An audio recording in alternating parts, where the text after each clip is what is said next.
దక్షిణాదిలో పేరుగాంచిన శివాలయాల్లో చిదంబరం ఒకటి. మహాశివుడు కొలువై ఉన్న ఈ దేవాలయం తమిళనాడు రాష్ట్రంలో ఉంది. పురాణాలను అనుసరిస్తే శివుడు ఓం మంత్రం అక్షరంతో చిదంబరంలో కొలువై ఉన్నట్టు తెలుస్తోంది. అందువలనే సాధువులకు ఈ పుణ్యక్షేత్రం అత్యంత ప్రీతికరమైనది. పరమేశ్వరుడికి సంబంధించిన 5 ప్రసిద్ధ క్షేత్రాల్లో చిదంబరం కూడా ఒకటి. ఈ ఆలయాన్ని శివుని ఆకరపు క్షేత్రంగా భక్తులు పరిగణిస్తారు. తమిళనాడులోని చిదంబరంలో గొప్ప శైవ క్షేత్రం ఉందని, అక్కడ ఉండే నటరాజ విగ్రహం చాలా మహిమగలదని మనందరికీ తెలిసిన విషయమే. అయితే చిదంబరంలోని ఆ నటరాజస్వామి విగ్రహం యొక్క బొటనవేలు ఎర్త్ యొక్క గ్రావిటేషనల్ ఫోర్స్ కి ఇమిడి ఉంటుందనే విషయం 8 సంవత్సరాల పరిశోధన తర్వాత తేలింది. ఈ ఆలయంలో స్వామి నటరాజ రూపం ఇదే అని చెప్పలేని చంద్రమౌళేశ్వర స్ఫటికలింగం, రూపం లేని దైవ సాన్నిహితమని 3 రూపాలలో కొలువై ఉన్నారు. ఈ 3వ రూపమే చిదంబర రహస్యం. అందుకే ఏదైనా విషయం గురించి పెద్దలు మాట్లాడేటప్పుడు చిదంబర రహస్యం అంటారు. అయితే ఇప్పుడు ఈ ఆలయం యొక్క అద్భుత విశేషాలు ఏంటో తెలుసుకుందాం.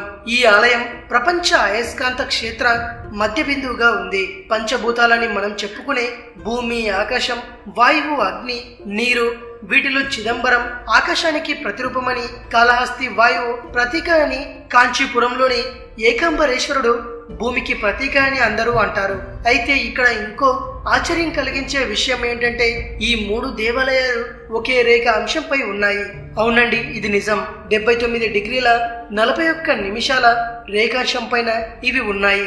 చిదంబరం దేవాలయానికి 9 ద్వార ప్రవేశాలు కూడా ఉన్నాయి. చిదంబరపు ఆలయం పైన 21,600 బంగారపు తాపడాలు రేఖలుగా చేయించారు. దాని అర్థం మానవుడు రోజుకు 21,600 సార్లు గాలి పీల్చుతాడు.